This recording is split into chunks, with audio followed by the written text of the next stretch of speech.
बीडच्या राजकारणात आता संघर्ष अधिक तीव्र होताना दिसतोय। बीड नगर परिषदेतील शहर विकासाच्या ठरावावरून सत्ताधाऱ्यांमध्येच उफाळलेल्या वादानं नवं राजकीय वळण घेतलंय। या वादात आता बीडचे आमदार संदीप क्षीरसागर यांनी आक्रमक भूमिका घेत नाव न घेता आमदार विजयसिंह पंडित यांना इशारा दिलाय। मला कोणाचं नाव घ्यायचं नाही, पण बीड हा स्वाभिमानी मतदारसंघ आहे, कोणीही अविर्भावात राहू नये, बीडची जनता वेळ आली तर नक्कीच धडा शिकवेल, अशा शब्दांत क्षीरसागरांनी टोला लगावला। त्यामुळे राष्ट्रवादीच्या दोन्ही गटांतील राजकीय संघर्ष आणखी पेटणार का, याकडे आता संपूर्ण जिल्ह्याचं लक्ष लागलंय। बीड शहराचेच लोक बघतात ते, कारण का या नगरपालिकेच्या निवडणुकीमध्ये लोकांनी कौल दिला होता आणि हा कुणाच्या इकडच्या स्थानिकच्या लोकांच्याला बघून तिथं मतदान केलं नव्हतं।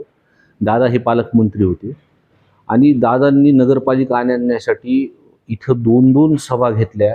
पहिल्यांदाच बघितलं असेल की स्थानिक स्वराज्य निवडणुकीमध्ये DCM साहेब सभा दोन घेतात, वॉर्ड वाईज बैठक घेतल्या आणि लोकांना विश्वास होता, कारण का दादांनी सांगितलं होतं की शेवटच्या भाषणामध्ये दादा जी शेवटची सभा होती ते सांगितलं होतं की तुम्ही मला एकदा नगरपालिका ताब्यात द्या, मी बीडची बारामती करेल। आणि लोकांनी कौल दिला। आता लोक ज्या पद्धतीने लोक बघतात ते कशा पद्धतीने काम करतात।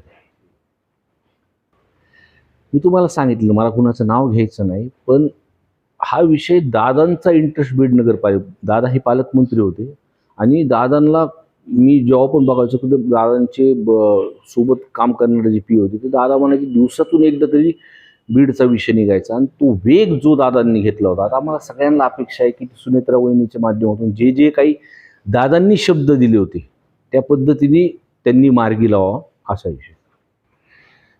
त्याच्यामध्ये दंड ठोकटायची कुणाला गरज नाही, लोकांना सगळ्या गोष्टी माहिती आहेत आणि ज्या पद्धतीने आता कारभार नगरपालिकेचा चालू आहे ते लोक बघतात आहे ना।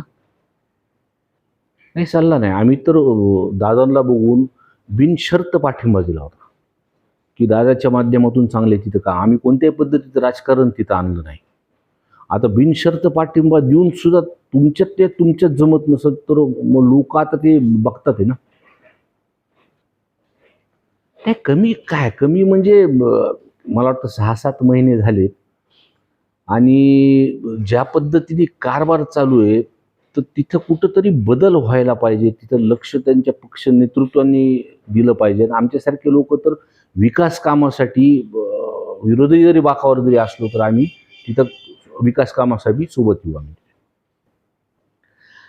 काय बीड मतदारसंघ हा फार स्वाभिमानी मतदारसंघ आहे।